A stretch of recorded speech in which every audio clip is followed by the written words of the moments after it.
കൂട്ടുകാർ FM 90.0 കർഷകന്റെ radio. കർഷകന്റെ വാക്ക്, കൃഷിയുടെ കൂട്ട്. ഈ പരിപാടി സ്പോൺസർ ചെയ്തിരിക്കുന്നത് fertilisers and chemicals Travancore limited, Udyogamandal, Ernakulam.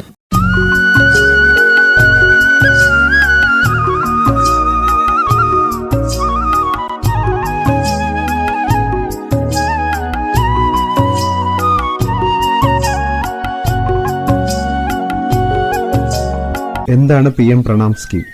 PM Pranam എന്നാൽ മാതൃഭൂമിയുടെ പുനഃസ്ഥാപനം, അവബോധം, പോഷണം, മെച്ചപ്പെടുത്തൽ എന്നിവയ്ക്കായുള്ള കേന്ദ്ര സർക്കാരിൻ്റെ പദ്ധതിയെ സൂചിപ്പിക്കുന്നു. കേന്ദ്ര സർക്കാർ 2023-24 ബജറ്റിലാണ് PM പ്രണാം ആദ്യമായി പ്രഖ്യാപിച്ചത്. ഇതര വളങ്ങൾ സ്വീകരിക്കാൻ സംസ്ഥാനങ്ങളെ പ്രേരിപ്പിച്ച് രാസവളങ്ങളുടെ ഉപയോഗം കുറയ്ക്കുകയാണ് പദ്ധതി ലക്ഷ്യമിടുന്നത്. എന്താണ് PM പ്രണാം പദ്ധതിയുടെ ലക്ഷ്യങ്ങൾ? ജൈവവളങ്ങളോട് ചേർന്ന് രാസവളങ്ങളുടെ സമീകൃത ഉപയോഗം പ്രോത്സാഹിപ്പിക്കുക. 2022-23 ഏകദേശം 2.25 ലക്ഷം കോടി രൂപയായിരുന്ന രാസവളങ്ങളുടെ സബ്സിഡി ഭാരം കുറയ്ക്കുക. PM പ്രണാം സ്കീമിന്റെ പ്രധാന സവിശേഷതകൾ: department of fertilisers, chemicals and fertilisers മന്ത്രാലയത്തിന്റെ കീഴിലുള്ള സ്കീമുകൾക്ക് നിലവിലുള്ള വളം സബ്സിഡികൾ ലാഭിക്കുന്നതിലൂടെയാണ് പദ്ധതിക്ക് ധനസഹായം നൽകുന്നത്. PM പ്രണാം പദ്ധതിക്ക് പ്രത്യേക ബജറ്റ് ഉണ്ടാകില്ല.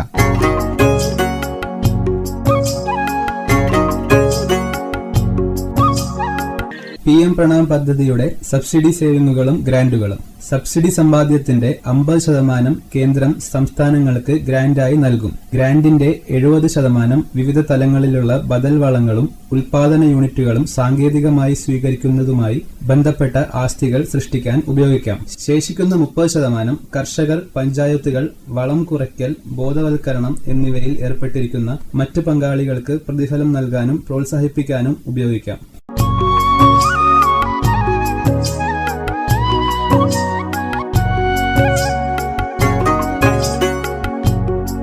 വളം കുറയ്ക്കുന്നതിന്റെ കണക്കുകൂട്ടൽ. ഒരു സംസ്ഥാനം യൂറിയ ഉപഭോഗം കുറയ്ക്കുന്നത് കഴിഞ്ഞ 3 വർഷങ്ങളിലെ യൂറിയയുടെ ശരാശരി ഉപഭോഗവുമായി താരതമ്യം ചെയ്ത് ഈ കണക്കുകൂട്ടൽ സബ്സിഡി സേവിങ്ങുകൾക്കും ഗ്രാന്റുകൾക്കുമുള്ള യോഗ്യത നിർണ്ണയിക്കും. സുസ്ഥിര കൃഷിയുടെ പ്രോത്സാഹനം.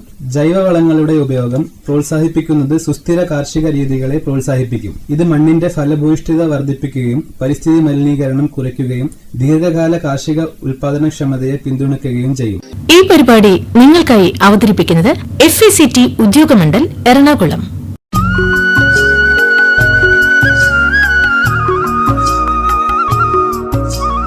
കൈപ്പാടരിയും അതിൻ്റെ കാർഷിക രീതികളെയും നമുക്ക് പരിചയപ്പെടാം. പൊക്കാളി കൃഷിക്ക് സമാനമായി വടക്കൻ കേരളത്തിലുള്ള നെൽകൃഷിയാണ് കൈപ്പാട് കൃഷി. പുഴയും കായലും സമ്മേളിക്കുന്ന അഴിമുഖത്തിനടുത്ത് വേലിയേറ്റ സമയത്ത് ഓരു ജലം കയറി കായലുകൾ പോലെ രൂപപ്പെടുന്ന നിലങ്ങളിലെ നെൽകൃഷിയാണ് കൈപ്പാട് കൃഷി എന്ന് ചുരുക്കി പറയാം. കായൽപ്പാടം എന്ന പദം ലോപിപ്പിച്ചാണ് കൈപ്പാട് എന്ന പേര് വന്നത്. സമുദ്രനിരപ്പിലോ സമുദ്രനിരപ്പിൽ നിന്ന് 1 മീറ്റർ അല്ലെങ്കിൽ 1.5 മീറ്റർ താഴെയോ ആണ് കൈപ്പാട് നിലങ്ങൾ സ്ഥിതി ചെയ്യുന്നത്. തനത് ആവാസ വ്യവസ്ഥയിൽ പ്രകൃതിദത്തമായി തന്നെ ജൈവ രീതിയിൽ വിളയുന്ന കൈപ്പാടരിക്ക് 2014 ഭൗമസൂചിക പദവി ലഭിച്ചു. കോഴിക്കോട്, കണ്ണൂർ, കാസർഗോഡ് എന്നീ ജില്ലകളിലൂടെ ഒഴുകി അറബിക്കടലിൽ ചേരുന്ന പുഴകളുടെ തീരങ്ങളോടും അഴിമുഖങ്ങളോടും ചേർന്ന് ഏതാണ്ട് 4000 ഹെക്ടർ സ്ഥലത്താണ് കൈപ്പാട് കൃഷിയുള്ളത്. പുഴകളിലൂടെ ഉപ്പുവെള്ളം അഥവാ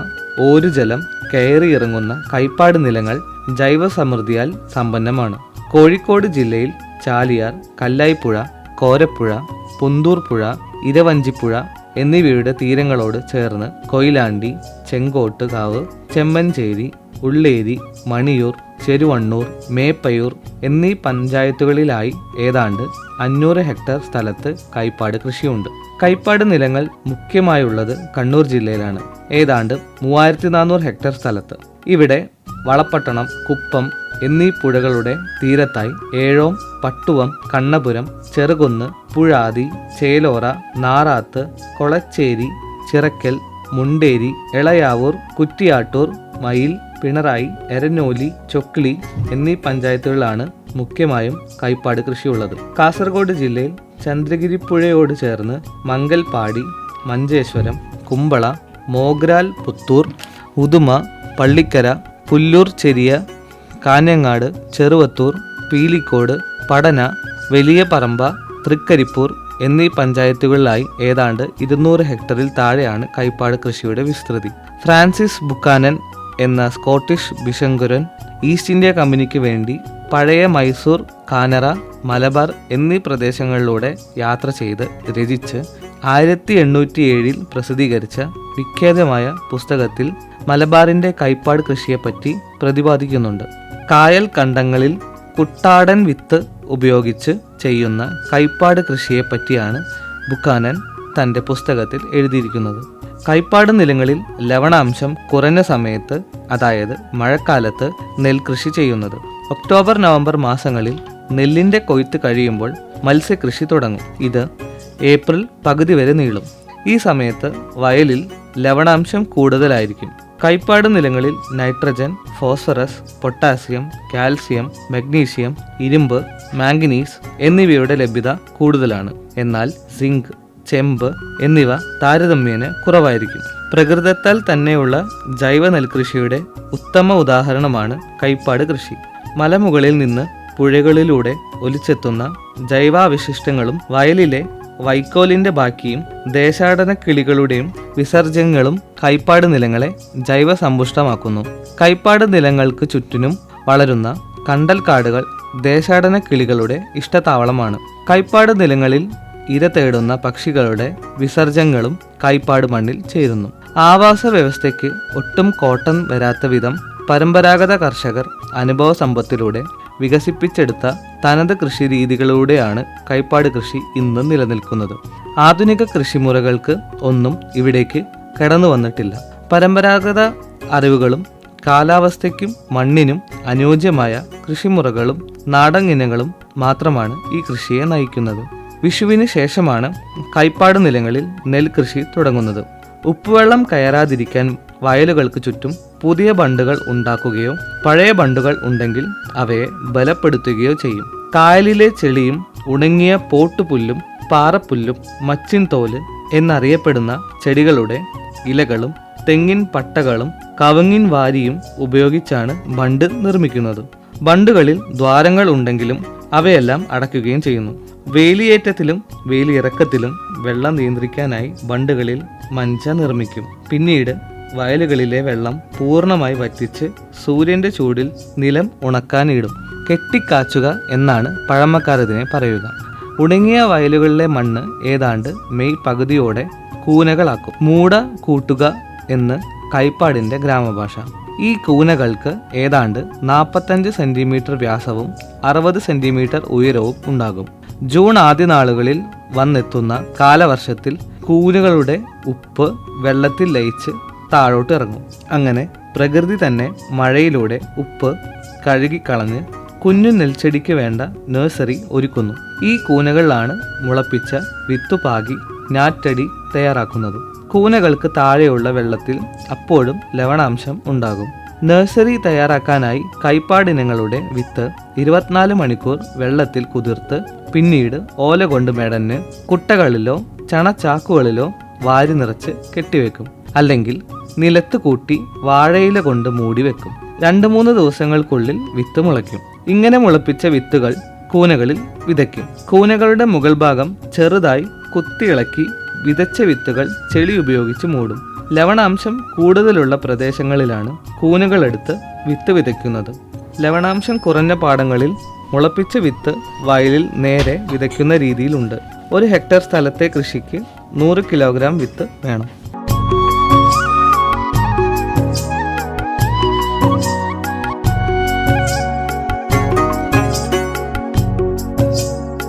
കാലവർഷത്തിലെ മഴയിൽ മൺകൂനകളിലെ നെൽച്ചെടികൾ വളർന്നു പൊങ്ങും. 45 ദിവസം പ്രായമാകുമ്പോൾ കൂനകളിലെ നെൽച്ചെടികൾ മണ്ണോടൊപ്പം വെട്ടിയെടുത്ത് കൂനകൾക്കിടയിൽ അകലം പാലിച്ച് നിരത്തും. കൊത്തിച്ചാടുക എന്നാണ് ഇതിനെ പറയുക. വേലിയിറക്ക സമയത്ത് വയലിൽ വെള്ളം കുറവുള്ളപ്പോഴാണ് നെൽച്ചെടികൾ കൊത്തിച്ചാടിക്കുന്നത്. വയലിൽ നിരത്തിയ നെൽച്ചെടികൾ പിന്നീട് വേലിയേറ്റത്തിനോടും വേലിയിറക്കത്തിനോടും സമരസപ്പെട്ട് പ്രകൃതിയുടെ മടിത്തട്ടിലാണ് വളരുന്നത്. വെള്ളവും വളവും കീടരോഗങ്ങളിൽ നിന്നും സംരക്ഷണവും പ്രകൃതി തന്നെ ഒരുക്കും. വേലിയേറ്റത്തിൽ വെള്ളത്തോടൊപ്പം ജൈവാംശവും സൂക്ഷ്മജീവികളും വയലുകളിൽ എത്തും. വേലിയിറക്കത്തിൽ വെള്ളം പുറത്തേക്ക് ഒഴുകും. ജൈവാംശം വയലുകളിൽ അടിയും. അതിനാൽ കൈപ്പാട് കൃഷിയിൽ പുറമേ നിന്ന് ജൈവവളങ്ങൾ നൽകേണ്ട ആവശ്യമില്ല. വെള്ളക്കെട്ട് ആയതിനാൽ രാസവളങ്ങൾ നൽകാനും ആകില്ല. കീടരോഗശല്യവും കളശല്യവും കുറവായിരിക്കും. വയലുകളിൽ എത്തുന്ന കിളികളും കീടങ്ങളെ ആഹരിച്ച് നെൽകൃഷിക്ക് സംരക്ഷണം നൽകുന്നു. ഇങ്ങനെ പ്രകൃതി തന്നെ ഒരുക്കുന്ന ജൈവ രീതിയിലാണ് കൈപ്പാട് കൃഷി നടത്തുന്നത്. ഇതിനാൽ കൃഷിച്ചെലവും കുറവാണ്. നെൽച്ചെടികൾ വളരുമ്പോൾ സെപ്റ്റംബർ ഒക്ടോബർ മാസത്തോടെ കൊയ്യാൻ പാകമാകും. അപ്പോഴും വയലിൽ വെള്ളം ഉണ്ടായിരിക്കും. കതിരുകളും തണ്ടിന്റെ കുറച്ചു ഭാഗവും മാത്രമേ മുറിച്ചു കൊടുക്കുകയുള്ളൂ. ബാക്കിയുള്ള വൈക്കോൽ വയലിൽ ഉപേക്ഷിക്കും. കൊയ്തെടുത്ത കറ്റകൾ തലച്ചുമടായോ തോണിയിലോ കരയിലെത്തിച്ച് മെതിക്കും. കൈപ്പാട് കൃഷിയിൽ നടീലിനും കൊയ്ത്തിനും വേണ്ട യന്ത്രങ്ങൾ ഇനിയും എത്തിയിട്ടില്ല. ഒന്നാം വിള കൊയ്തു കഴിഞ്ഞാൽ മത്സ്യകൃഷി തുടങ്ങും. നവംബർ മുതൽ ഏപ്രിൽ വരെയാണ് മത്സ്യകൃഷിയുടെ സമയം. മഴക്കാലം കഴിയുന്നതോടെ വയലിൽ ലവണാംശം കൂടും. വേലിയേറ്റ സമയത്ത് കായലിൽ നിന്നും ചാലുകളിൽ നിന്നും മത്സ്യക്കുഞ്ഞുങ്ങളും ചെമ്മീൻ കുഞ്ഞുങ്ങളും വരമ്പിലെ മഞ്ചയിലൂടെ വയലിലേക്ക് പ്രവേശിക്കും. ഈ മത്സ്യക്കുഞ്ഞുങ്ങൾക്ക് പിന്നീട് പുറത്തേക്ക് കടക്കാനാകില്ല. വയലിലെ ജൈവാംശം ഭക്ഷിച്ച് അവ വളരും. വളർച്ചയെത്തിയ മത്സ്യങ്ങളെ ഏപ്രിലിലെ വിഷു സംക്രാന്തി വരെ പിടിക്കും. വയലിലെ മത്സ്യത്തിന്റെ ഓഹരി വയലിന്റെ ഉടമയ്ക്കും ബണ്ടിന്റെ ഉടമയ്ക്കും ലഭിക്കും എന്നാണ് നാട്ടുനടപ്പ്. വിഷു സംക്രാന്തിക്ക് 2-3 ദിവസം മുൻപ് കണ്ടികലക്കൽ എന്ന നാട്ടുനടപ്പ് അനുസരിച്ച് മത്സ്യം പിടിക്കും. ഇതിന്റെ ഓഹരിയും ബണ്ടുടമയ്ക്ക് ലഭിക്കുന്നു. വിഷു സംക്രാന്തി കഴിഞ്ഞാൽ ആർക്കു വേണമെങ്കിലും വയലിൽ ഇറങ്ങി മത്സ്യം പിടിക്കാം എന്നത് കൈപ്പാടിന്റെ സ്വന്തം നാട്ടുനിയമം. കൈപ്പാട് കൃഷിക്ക് അനുയോജ്യമായ പ്രത്യേക നെല്ലിനങ്ങൾ ഉണ്ട്. ഇവയെ കൈപ്പാട് ഇനങ്ങൾ എന്ന് വിളിക്കുന്നു. കുതിര്, ഓർക്കയമ, ഓർപ്പാണ്ടി, കണ്ടോർകുട്ടി, മുണ്ടോൻ, ഒറീസ, ഒടിയൻ, പുഞ്ചക്കയമ്മ എന്നീ നാടൻ ഇനങ്ങളും ചില ഭാഗങ്ങളിൽ കൃഷി ചെയ്തു വരുന്നു. നാടൻ ഇനങ്ങൾക്ക് 1 ഹെക്ടറിന് 1 മുതൽ 1.5 ടൺ വിളവാണ് ലഭിക്കുക. 7-1, 7-2 എന്നിവയാണ് ഉൽപാദനശേഷി കൂടിയ കൈപ്പാടിനങ്ങൾ. ഇവ ഹെക്ടറിന് 3 മുതൽ 3.5 ടൺ വിളവ് നൽകും. നാടൻ ഇനങ്ങൾക്ക് ഉയരം കൂടുതലായിരിക്കും. ഇവയ്ക്ക് ഏതാണ്ട് 125 മുതൽ 140 ദിവസത്തെ മൂപ്പും 140 മുതൽ 145 സെന്റിമീറ്റർ ഉയരവും ഉണ്ടാകും. ഇവ മൂപ്പെത്തുമ്പോൾ ഒടിഞ്ഞു വീഴാറുണ്ട്. നാടൻ ഇനങ്ങളുടെ കതിരുകൾക്ക് 27 മുതൽ 29 സെന്റിമീറ്റർ നീളമുണ്ടാകും. ഒരു കതിരിൽ 74 മുതൽ 90 മണികളും 7-1, 7-2 എന്നീ ഇനങ്ങൾക്ക് ഉയരം താരതമ്യേന കുറവാണ്. ഏതാണ്ട് 100 മുതൽ 132 സെന്റിമീറ്റർ ഉയരം ഉണ്ടാകും. 125 മുതൽ 145 ദിവസത്തെ മൂപ്പ് വരും. ഇവയ്ക്ക് നാടൻ ഇനങ്ങളേക്കാൾ കൂടുതൽ ചിനപ്പുകളും കതിരുകളും മണികളും ഉണ്ടാകും. ഒടിഞ്ഞു വീഴാനുള്ള സാധ്യത കുറവാണ്. എന്നിരിക്കലും ഇവയ്ക്ക് നാടൻ ഇനങ്ങളോളം മണിത്തൂക്കവും അരിവീഴ്ചയും കാണുന്നില്ല. നാടൻ ഇനങ്ങൾക്കും 7-1, 2 എന്നിവയ്ക്കും ചുവന്ന അരിയാണുള്ളത്. നെല്ലുകുത്തി അരിയാക്കുമ്പോൾ 62 മുതൽ 70% വരെ മുഴുവൻ അരി ലഭിക്കും. ചോറ് വയ്ക്കുമ്പോൾ 3.5 ഇരട്ടി വരെ പൊലിമ ഉണ്ടാകും. അരി വേഗത്തിൽ വെന്ത് ഉടഞ്ഞു പോകില്ല. കൈപ്പാട് അരിയിൽ 10.6 മുതൽ 12.3% നാരുകളും സിങ്ക്, പൊട്ടാസ്യം, മഗ്നീഷ്യം, കാൽഷ്യം എന്നിവയും ഉണ്ട്. നാടൻ ഇനങ്ങളായ കുതിര്, ഓർക്കയമ എന്നിവയിൽ ഇരുമ്പിന്റെ അംശം കൂടുതലുണ്ട്. കണ്ണൂർ ജില്ലയിൽ പ്രവർത്തിക്കുന്ന മലബാർ കൈപ്പാട് ഫാർമേഴ്സ് സൊസൈറ്റിയും കേരള കാർഷിക സർവകലാശാലയും ഒത്തുചേർന്ന് പ്രവർത്തിച്ചാണ് 2014 കൈപ്പാട് അരിക്ക് ഭൗമ സൂചക പദവി നേടിയെടുത്തത്. പ്രകൃതിയെ ഒട്ടുമേ നോവിക്കാതെ പരമ്പരാഗത അറിവുകളെയും നാടൻ രീതികളെയും കൂട്ടുപിടിച്ച് വിളയിക്കുന്ന കൈപ്പാട് അരി പൂർണ്ണമായും ഒരു ജൈവ ഉൽപ്പന്നമാണ്. തവിടോടുകൂടിയ അരിയും അവലും പുട്ടുപൊടിയുമാണ് കൈപ്പാടിന്റെ മുഖ്യ അരി ഉൽപ്പന്നങ്ങൾ. ഇവയ്ക്ക് പുറമെ കൈപ്പാട് അരി ഉപയോഗിച്ചുണ്ടാക്കുന്ന പത്തിരിപ്പൊടിയും അരിപ്പൊടിയും പോഷണ എന്ന ന്യൂട്രിയൻ മിക്സും വിപണിയിലുണ്ട്. കൈപ്പാട് ഫാർമേഴ്സ് സൊസൈറ്റിയുടെ സ്വന്തം കടകളിലും വിവിധ ജില്ലകളിലെ എക്കോ ഷോപ്പുകളിലും ഹോർട്ടികോർപ്പിന്റെ കടകളിലും കൈപ്പാട് അരിയും ഉൽപ്പന്നങ്ങളും ലഭ്യമാണ്. ഇതിനു പുറമെ ഓൺലൈൻ പ്ലാറ്റ്ഫോമുകളിലും കൈപ്പാട് അരി വിൽക്കുന്നുണ്ട്. ലോകമെങ്ങുമുള്ള കർഷകർ ജൈവ നെൽകൃഷിയിലേക്ക് ചുവടുവയ്ക്കുന്ന ഈ കാലഘട്ടത്തിൽ പ്രകൃതി തന്നെ ജൈവകൃഷിക്ക് അനുയോജ്യമായി ഒരുക്കി കൊടുക്കുന്ന നിലങ്ങളിൽ ജൈവ രീതിയിൽ വിളയുന്ന കൈപ്പാട് അരിക്ക് ദേശീയ തലത്തിലും അന്താരാഷ്ട്ര തലത്തിലും ഇനിയും ഏറെ പ്രചാരം ലഭിക്കേണ്ടിയിരിക്കുന്നു. പരമ്പരാഗത കർഷകർ തലമുറകളിലൂടെ ആർജിച്ച നാട്ടറിവുകളിലൂന്നി വികസിപ്പിച്ചെടുത്ത കൈപ്പാട് കൃഷി ഇനിയും സംരക്ഷിക്കപ്പെടുക തന്നെ വേണം. ഈ പരിപാടി നിങ്ങൾക്കായി അവതരിപ്പിക്കുന്നത് FACT ഉദ്യോഗമണ്ഡൽ എറണാകുളം.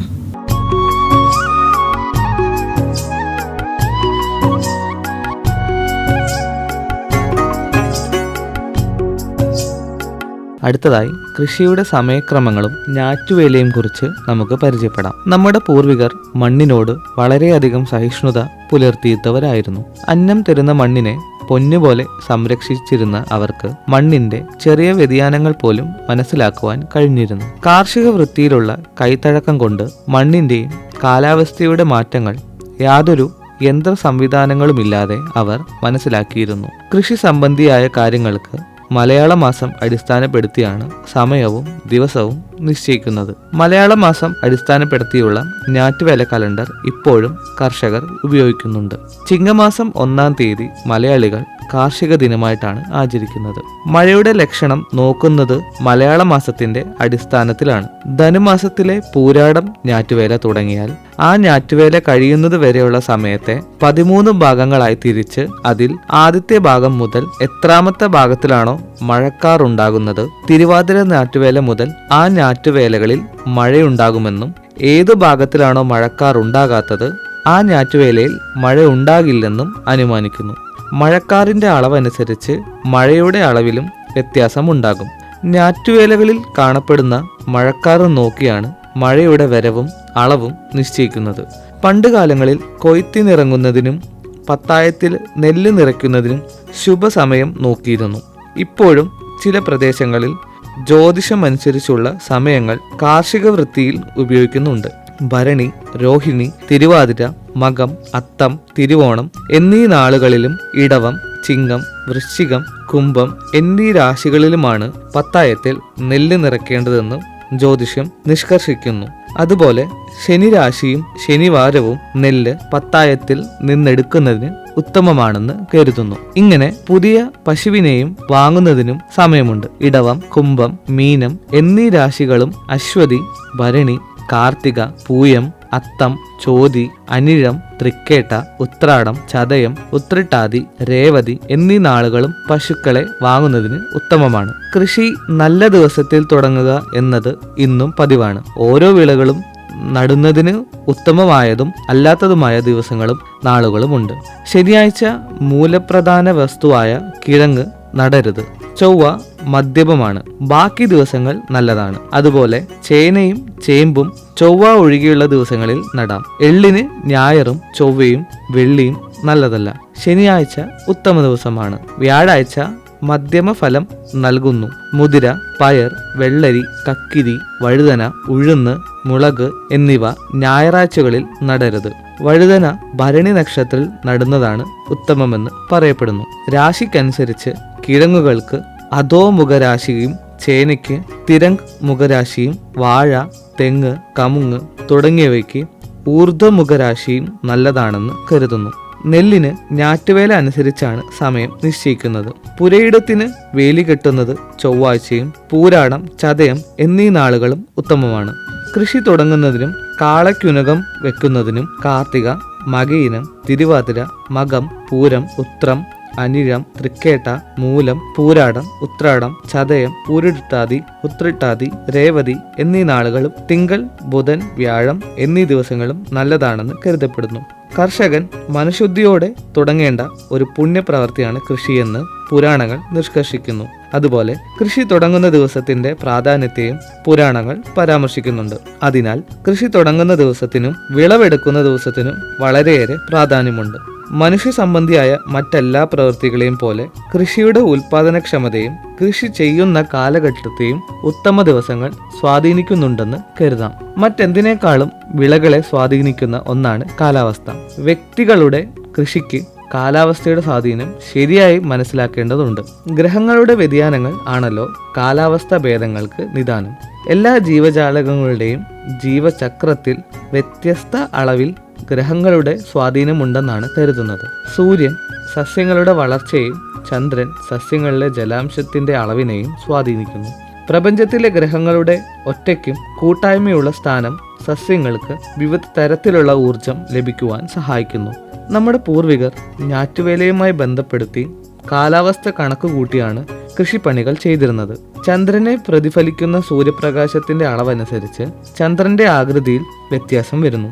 ചന്ദ്രക്കലയിൽ നിന്ന് പൂർണ്ണചന്ദ്രനാകുന്നതും വീണ്ടും ചന്ദ്രക്കലയിലാകുന്നതും 29.5 ദിവസത്തിന്റെ ക്രമമായ ഇടവേളകളിലാണ്.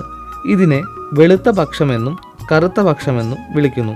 പൂർണ്ണചന്ദ്രന്റെ ഉദയത്തിന് 48 മണിക്കൂർ മുമ്പ് അന്തരീക്ഷത്തിലെ ഈർപ്പത്തിന്റെ അളവ് കൂടുകയും സസ്യകോശങ്ങളുടെ വിഘടനം വേഗത്തിൽ നടക്കുകയും ചെയ്യുന്നു. ഈ സമയത്ത് വിത്തുകൾ വേഗം മുളയ്ക്കുകയും ചെടികൾ നന്നായി വളരുകയും ശത്രുകുമിളകളുടെ ആക്രമണം കൂടാനുള്ള സാഹചര്യമുണ്ടാവുകയും ചെയ്യുന്നു. അതിനാൽ വെളുത്ത വാവിന് 48 മണിക്കൂറിന് മുമ്പായി കീടരോഗ നിയന്ത്രണ മാർഗങ്ങൾ സ്വീകരിച്ച് വിളയിറക്കാം. കറുത്ത വാവിൽ ചന്ദ്രൻ സൂര്യനോട് ഏറ്റവും അടുത്തിരിക്കുന്ന സമയമാണ്. അപ്പോൾ വായുവിലെ ഈർപ്പം കുറഞ്ഞിരിക്കും. ഈ സമയത്ത് മരം മുറിക്കുക, വിളയിറക്കുക എന്നീ പ്രവർത്തനങ്ങൾ നടത്തരുത്. വിത്ത് കിഴങ്ങ് ശേഖരിക്കുകയും ചെടികൾ പറിച്ചു നടുകയും കൊമ്പ് കോതൽ നടത്തുകയുമാവാം.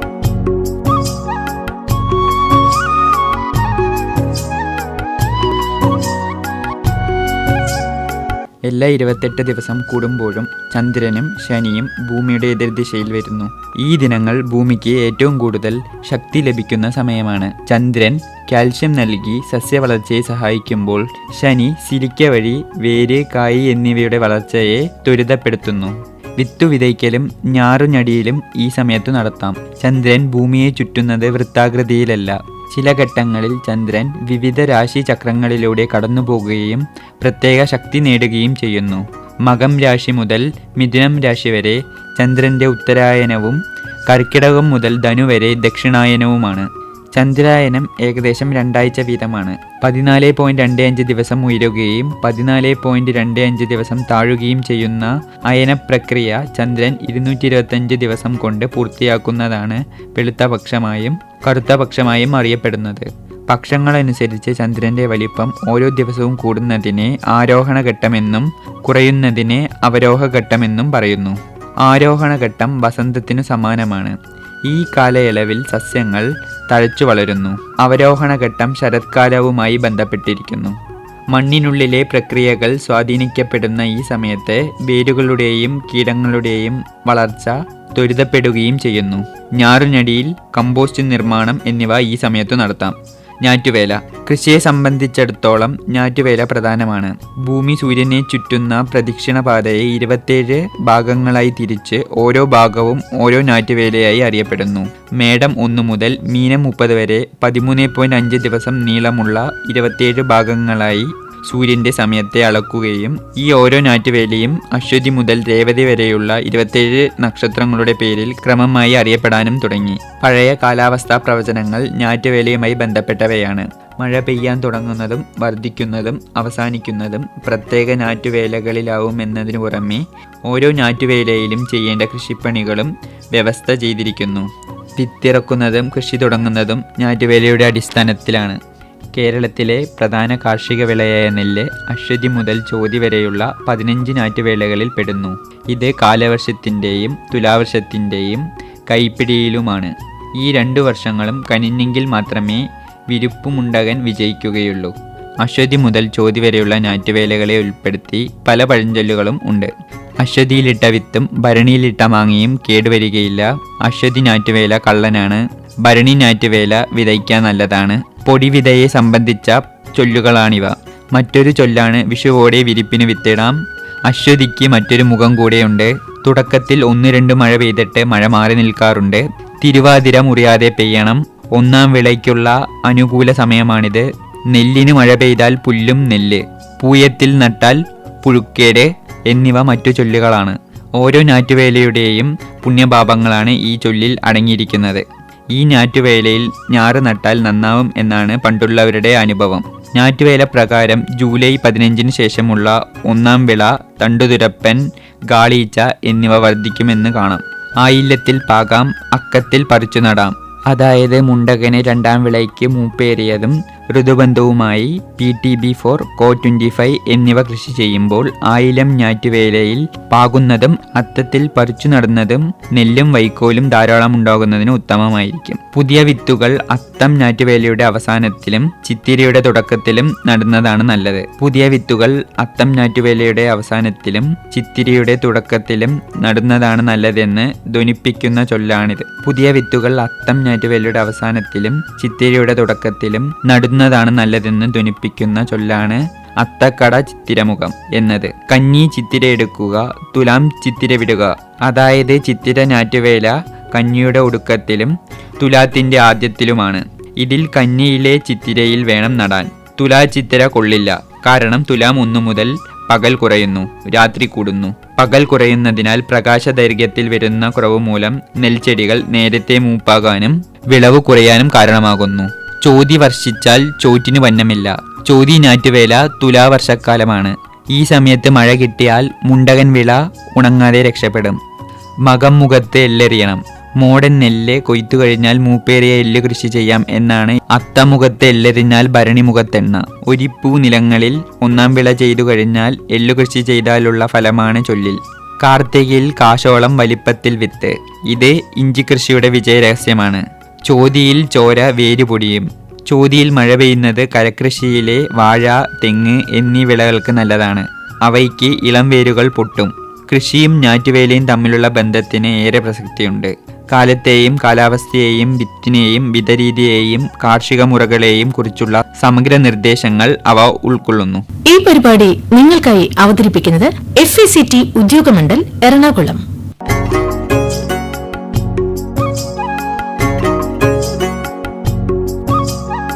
തെങ്ങിൽ കണ്ടുവരുന്ന കീടങ്ങളെയും രോഗങ്ങളെയും പറ്റി പരിചയപ്പെടാം. കൊമ്പൻ ചെല്ലി. അടഞ്ഞ ഇലഭാഗങ്ങളിലും പൂങ്കുലകളിലും മറ്റും തുരന്നുകയറുന്ന ചെല്ലികളുടെ ആക്രമണ ഫലമായി വളർച്ചയെത്തിയ ഇലകൾ ത്രികോണാകൃതിയിൽ മുറിഞ്ഞിരിക്കുന്നതായി കാണാം.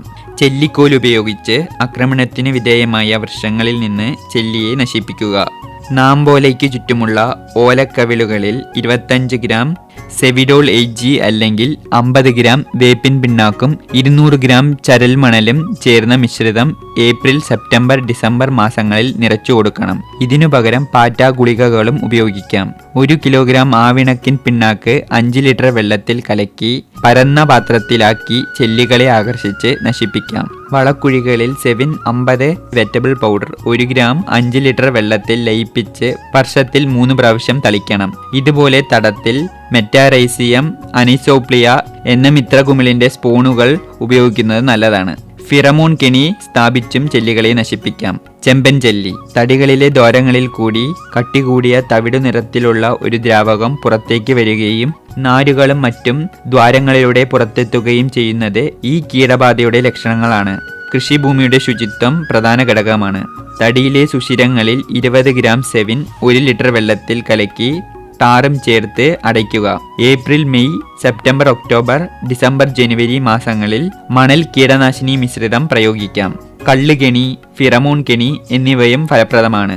തെങ്ങിൻ കള്ളും പൈനാപ്പിളും കരിമ്പും മൊളാസിസും ചേർന്ന മിശ്രിതം കെണിയാക്കി ചെല്ലുവണ്ടുകളെ നശിപ്പിക്കാം. വേരുകളിലൂടെ കീടനാശിനി നൽകുന്ന ഒരു രീതിയും നിലവിലുണ്ട്. തെങ്ങിന്റെ ചുവട്ടിലെ മണ്ണുമാറ്റി ചെങ്കൽ നിറത്തിലുള്ള 2 വേരുകൾ തടിയുടെ എതിർവശത്തായി തെളിച്ചെടുക്കുക. തടിയുടെ ചുവട്ടിൽ നിന്നും 50 സെന്റിമീറ്റർ നീളത്തിൽ കത്തി ഉപയോഗിച്ച് ചരിച്ചു മുറിക്കുക. മുറിപ്പാട് വെള്ളത്തിൽ നനച്ച് നേർപ്പിച്ച പഞ്ഞികൊണ്ട് പൊതിയുക. വേരുകൾ ഒരു റബ്ബർ ഉറയിൽ കടത്തി വയ്ക്കണം. കീടനാശിനി ലായനി ഓരോ ഉറയ്ക്കുള്ളിലും 20 മില്ലിലിറ്റർ എന്ന കണക്കിൽ നിറയ്ക്കുക. ഓരോ തെങ്ങിനും 40 മില്ലിലിറ്റർ കീടനാശിനി ലായനി വേണ്ടിവരും. ലായനി റബ്ബർ ഉറയിൽ നിറച്ച ശേഷം ഉറയുടെ അഗ്രം ലായനി നഷ്ടപ്പെടാത്ത രീതിയിൽ ചരടുപയോഗിച്ച് കെട്ടുക. മുകളിൽ നിന്നും അമർത്തി ലായനി താഴേക്ക് കൊണ്ടുവരികയും മധ്യഭാഗം ചരടുപയോഗിച്ച് കെട്ടിയുറപ്പിക്കുകയും വേണം. ഈ 2 വേരുകളുടെയും മുകളിൽ ഓല നിരത്തി മണ്ണിട്ട് മൂടുക. കീടനാശിനി സൂര്യതാപത്തിന്റെ ഏറ്റക്കുറച്ചിലനുസരിച്ച് 48 മുതൽ 72 മണിക്കൂറിനുള്ളിൽ തടിക്കുള്ളിൽ പ്രവേശിക്കുന്നതിനാൽ പുഴുക്കൾ ഒന്നടങ്കം ചത്തൊടുങ്ങും. കീടനാശിനിയുടെ അവശിഷ്ട വിഷം കരിക്കിൻ വെള്ളത്തിൽ 30 ദിവസത്തോളം തങ്ങി നിൽക്കാൻ സാധ്യതയുള്ളതിനാൽ മുൻകരുതലുകൾ എടുക്കണം. ഈ രീതി സ്വീകരിക്കുമ്പോൾ പാകമെത്തിയ തേങ്ങ നേരത്തെ പറിച്ചെടുക്കണം. കീടനാശിനി പ്രയോഗിച്ച് 45 ദിവസം വരെ തേങ്ങയോ കരിക്കോ ഉപയോഗിക്കരുത്. ചെറിയ മരങ്ങളിൽ കായുണ്ടാകുന്നതിന് മുമ്പ് ഈ രീതി കൂടുതൽ അനുയോജ്യമാണ്. തെങ്ങോലപ്പുഴു. ഇവ എളുപ്പമുള്ള ഇലകളുടെ പ്രതലങ്ങൾ ഭക്ഷിച്ച് ബാക്കി അവശേഷിപ്പിക്കുന്നു. ജനുവരി, മെയ് വരെയുള്ള വേനൽ മാസങ്ങളിലാണ് ശക്തമായ ആക്രമണം ഉണ്ടാകാറുള്ളത്. പ്രതിവിധിയായി രോഗബാധയുള്ള ഇലകൾ മുറിച്ചു മാറ്റി നശിപ്പിക്കുക. ഇത് സാധാരണയായി വേനലിന്റെ തുടക്കത്തിലാണ് ചെയ്തു വരാറുള്ളത്. കീടബാധ അധികമാകുന്ന സമയത്ത് ജൈവ നിയന്ത്രണം സാധ്യമല്ലാതാകുന്നതിനാൽ ഇലകളുടെ അടിഭാഗത്ത് malathion 50 EC, quinalphos 25 EC 2 milli, phosalone 35 EC 1.5 milli എന്നിവ 1 ലിറ്റർ വെള്ളത്തിൽ ലയിപ്പിച്ച് പ്രയോഗിക്കാവുന്നതാണ്. കീടനാശിനി പ്രയോഗം കഴിഞ്ഞ് 3 ആഴ്ചയ്ക്ക് ശേഷം ഇലാസ്മിസ് നെഫാൻഡിറ്റിസ്, ഗോണിയോസസ് നെഫാൻഡിറ്റിസ്, ബ്രോക്കിമേറിയ നോസാഡോയ്, സാന്തോപിംബ്ല പങ്ക്ടേറ്റ, ബ്രാക്കൺ ബ്രെവിക്കോണിസ് എന്നീ പരാഗങ്ങളെ ശേഖരിച്ച് തെങ്ങിന്റെ മണ്ടയിലേക്ക് തുറന്നുവിടണം. ഈ പരാഗങ്ങൾ കൃഷിവകുപ്പിന്റെ പാരസൈറ്റ് ബ്രീഡിംഗ് സ്റ്റേഷനിൽ നിന്നും ലഭിക്കും. മണ്ടരി ക്യാരറ്റിന്റെ ആകൃതിയും 4 കാലുകളുമുള്ള അതിസൂക്ഷ്മ ജീവികളാണ് കരപ്പൻ മണ്ടരികൾ. ഇവ മച്ചിങ്ങയുടെ മൂടിനുള്ളിൽ നിന്ന് മൃദുകോശങ്ങളിൽ സൂചി പോലുള്ള വതനഭാഗം കുത്തിയിറക്കി നീരൂറ്റി കുടിക്കുന്നു. ആകൃതി ഇല്ലാതാകുന്ന തേങ്ങകളിൽ വെട്ടുകത്തിക്ക് വെട്ടിയതുപോലുള്ള മുറിവ് പ്രത്യക്ഷപ്പെടാം. ഇതുമൂലം ചകിരിയും കൊപ്രയും മേന്മയില്ലാതായി മാറുന്നു. ചകിരി കട്ടപിടിക്കുക, തേങ്ങ പൊതിക്കാൻ പ്രയാസം നേരിടുക എന്നിവ മറ്റു ലക്ഷണങ്ങളാണ്. താഴെ വീണ മച്ചിങ്ങകൾ പെരുക്കി നശിപ്പിക്കുക, തെങ്ങിന്റെ മണ്ടയിലെ കരിങ്കുലകളും ചൂട്ടും ഉണങ്ങിയ കൊതുമ്പുകളും മാറ്റി വൃത്തിയാക്കുക എന്നിവ പ്രാഥമിക പ്രതിരോധ മാർഗങ്ങളാണ്. 2% വീര്യമുള്ള വേപ്പെണ്ണ, വെളുത്തുള്ളി മിശ്രിതം അല്ലെങ്കിൽ നീമസാൾ 4 മില്ലിലിറ്റർ 1 ലിറ്റർ വെള്ളത്തിൽ എന്ന തോതിൽ കലക്കി തളിക്കാം. പരാഗണം നടന്നുകഴിഞ്ഞ കുലകളിൽ ഏതാണ്ട് ഒരു തെങ്ങിന് 1 മുതൽ 1.5 ലിറ്റർ വീതം തളിക്കേണ്ടതാണ്. കാലവർഷത്തിന് മുമ്പും പിമ്പും ഇടയ്ക്കും ഇത് തളിക്കണം. മരുന്നു തളിക്കാൻ റോക്കറ്റ് സ്പ്രേ ഉപയോഗിക്കാം. മരം ഒന്നിന് വേപ്പിൻ പിണ്ണാക്ക് വർഷത്തിൽ 5 കിലോഗ്രാം വീതം പ്രയോഗിക്കണം.